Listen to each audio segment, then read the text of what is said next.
Hello प्यारे बच्चों, मैं शुभम भास्कर एक बार फिर स्वागत करता हूं आपका अपने इस प्यारे से यूट्यूब चैनल कॉन्सेप्ट की खोज में। देखो बच्चों, जैसे कि आपको पता है कि हम पढ़ रहे हैं 12th क्लास की केमिस्ट्री और 12th क्लास की केमिस्ट्री का चैप्टर नंबर फर्स्ट चल रहा है जिसका नाम है विलियन। विलियन चैप्टर का ये 11वां लेक्चर आज है बच्चों, जिसमें हम पढ़ेंगे प्रासरण दाब। प्रासरण क्या होता है ये मैं आपको कल बता के आया हूं लास्ट क्लास में, और आज हम पढ़ेंगे प्रासरण दाब। इंपॉर्टेंट टॉपिक है बच्चों, ध्यान से देखेंगे कि प्रासरण दाब क्या होता है। ठीक है, चलिए देखो, आज का टॉपिक है प्रासरण दाब मतलब ऑस्मोटिक प्रेशर। क्या होता है प्रासरण दाब? अगर आपको प्रासरण पता है कि प्रासरण क्या होता है तो प्रासरण दाब इजीली आपकी समझ में आ जाएगा। बहुत आसान है प्रासरण दाब क्या होता है। ठीक है, चलिए देखिए, आप ध्यान से देखना। मान लीजिए मेरे पास क्या है बच्चों, मेरे पास एक कंटेनर है और वो कंटेनर है ऐसा कि मान लो ये एक कंटेनर है बच्चों, ये एक कंटेनर है। इसे थोड़ा सा यहां ले लेते हैं। ठीक है, सपोज दैट ये मेरे पास एक कंटेनर, एक बर्तन है और इसमें मैंने क्या कर दिया, चलो इसे डिवाइड कर लेते हैं ऐसे।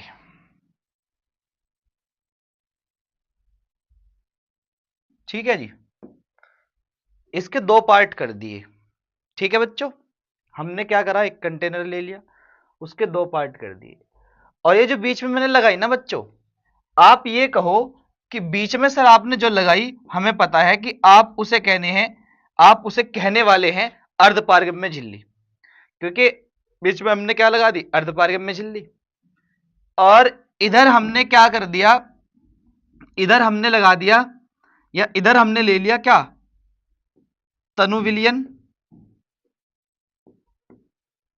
ये ले लिया तनु विलयन, और बच्चों इधर लिया हमने सांद्र विलयन। इधर ले लिया जी सांद्र विलयन, ये हो गया हमारा सांद्र विलयन।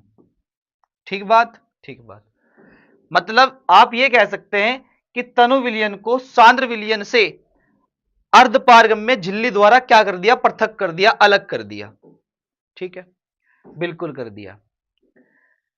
अब जब हमने तनु विलयन को सांद्र विलयन से अर्धपारगम्य झिल्ली द्वारा पृथक करा तो आपको एक बात पता, क्या पता, कि यहां परासरण की क्रिया होगी, और परासरण की वह क्रिया क्या होगी, तनु विलयन से सांद्र विलयन की ओर होगी। होगी या नहीं होगी?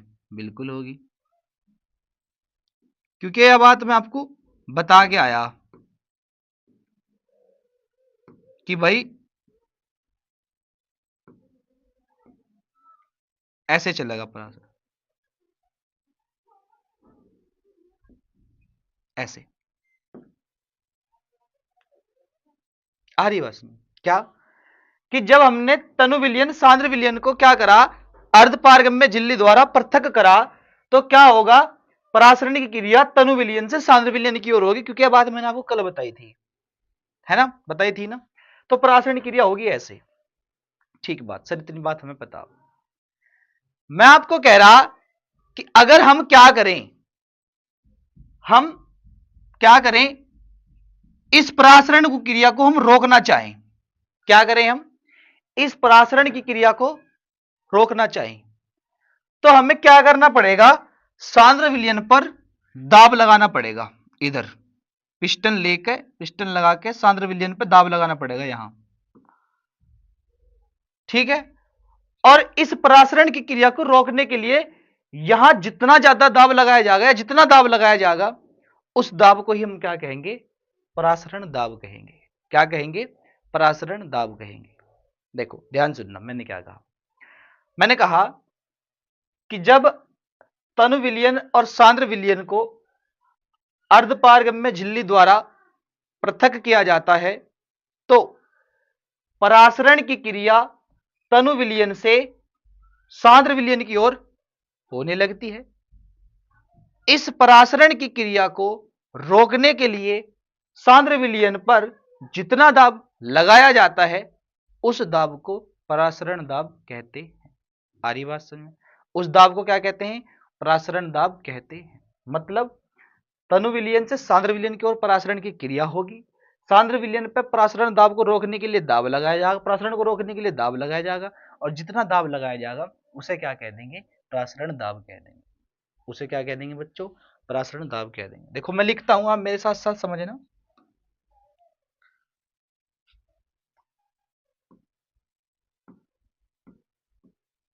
जब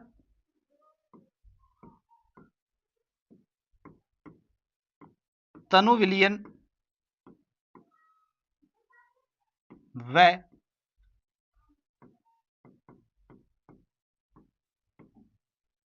सांद्र विलयन को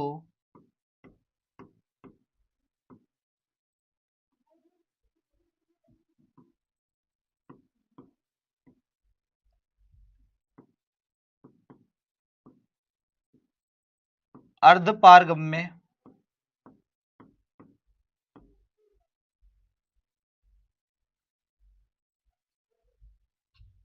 झिल्ली द्वारा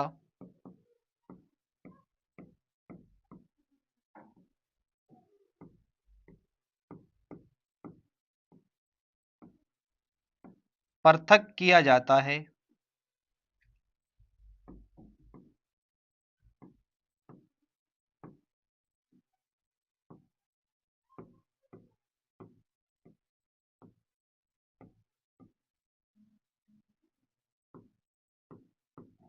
तो परासरण की क्रिया तो परासरण की क्रिया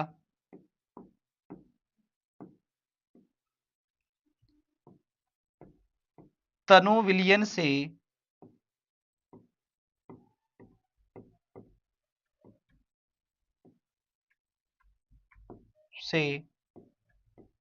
सांद्र विलयन की ओर सांद्र विलयन की ओर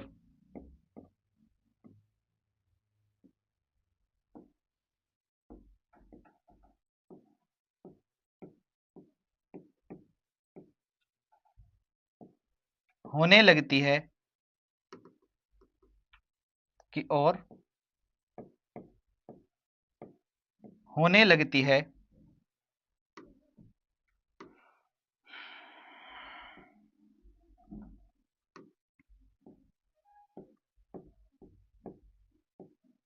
होने लगती है।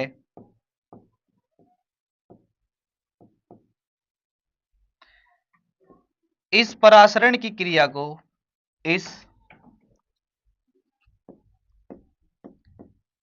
इस परासरण की क्रिया को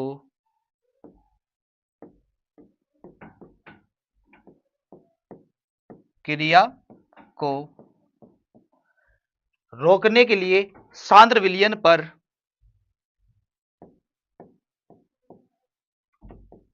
रोकने के लिए सांद्र विलयन पर सांद्र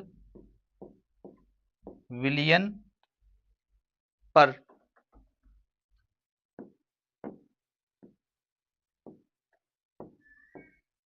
जितना दाब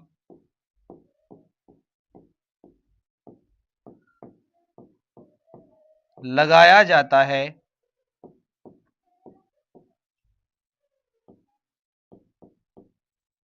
उसे परासरण दाब कहते हैं। उसे परासरण दाब कहते हैं। उसे क्या कहते हैं भाई? परासरण दाब कहते हैं। उसे परासरण दाब कहते हैं। आई बात समझ में? तो ये होता है बच्चों परासरण दाब।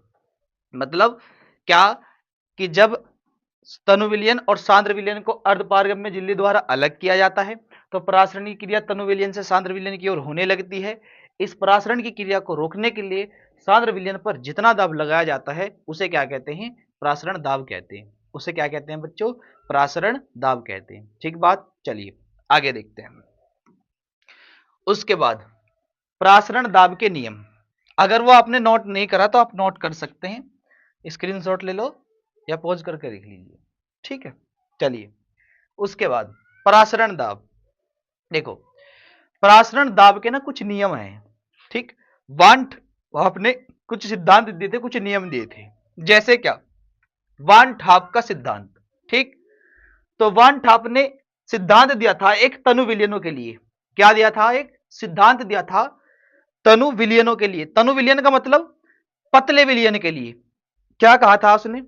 देखो उसने क्या कहा था, उसने कहा था कि अगर हमारे पास कोई तनु विलयन है ना, तनु विलयन मतलब पतला विलयन, अगर हमारे पास कोई तनु विलयन है तो उस तनु विलयन में विलय के कण गैस की तरह व्यवहार करते हैं। मतलब अगर कोई बहुत ज्यादा पतला विलयन है तो उसमें जो विलय के कण है ना, वो क्या करते हैं? गैस की तरह व्यवहार करते हैं, मतलब बहुत हल्के टाइप के होते हैं, गति करते रहते हैं। ठीक, तो पतले में तो गति करेंगे ही करेंगे, जाहिर सी बात यह है।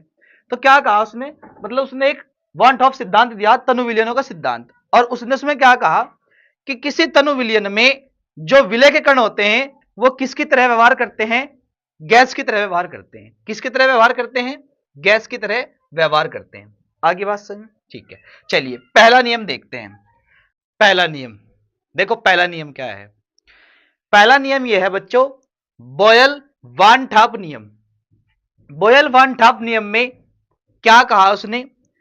उसने कहा कि स्थिर ताप पर, स्थिर ताप पर किसी विलयन का जो प्रासरण दाब होता है वो उस विलयन की सांद्रता के समानुपाती होता है। क्या होता है? मैं लिख देता हूं। उसने कहा स्थिर ताप पर, स्थिर ताप पर किसी विलयन का प्रासरण दाब, किसी विलयन का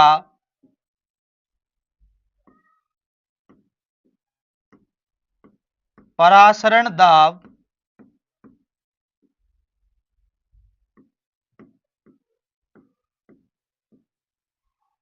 स्थिर ताप पर किसी विलयन का परासरण दाब सांद्रता के या उस विलयन की सांद्रता के समानुपाती होता है। समानुपाती होता है।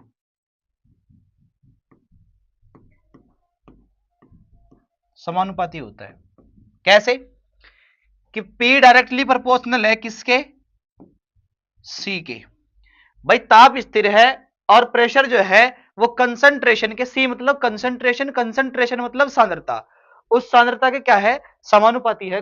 कौन? प्रेशर। इसे आप मान लीजिए इक्वेशन नंबर 1, समीकरण 1 मान के छोड़ दो। ठीक है, उसके बाद अगला, अगला है चार्ल्स वान ठाप नियम। चार्ल्स वान ठाप नियम में क्या है कि स्थिर सांद्रता पर, स्थिर सांद्रता पर किसी विलयन का जो परासरण दाब होता है वो उस विलयन के परम ताप के समानुपाती होता है। मैं लिख देता हूं कि स्थिर सांद्रता पर, स्थिर सांद्रता पर, स्थिर सांद्रता पर किसी विलयन का परासरण दाब, किसी विलयन का परासरण दाब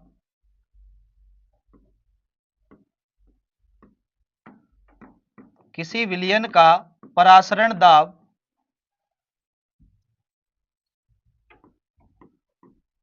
किसी विलयन का परासरण दाब परम ताप के, परम ताप के समानुपाती होता है।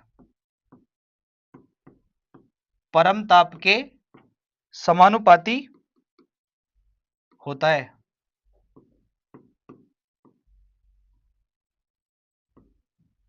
समानुपाती होता है। परम ताप के क्या होता है?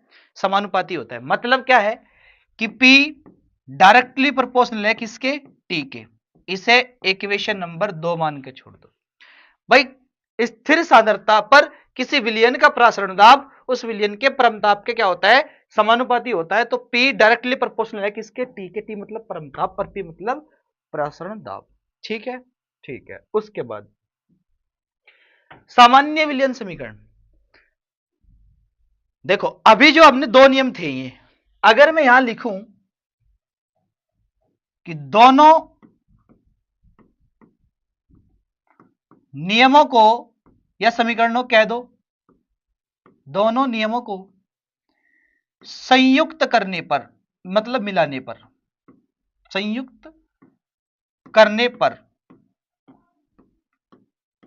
संयुक्त करने पर। अभी देखो मैं पहले दोनों बात लिखता हूं। एक बात तो क्या थी, एक तो थी कि P डायरेक्टली प्रोपोर्शनल है किसके, C के। Equation number first. P directly proportional है किसके, T के।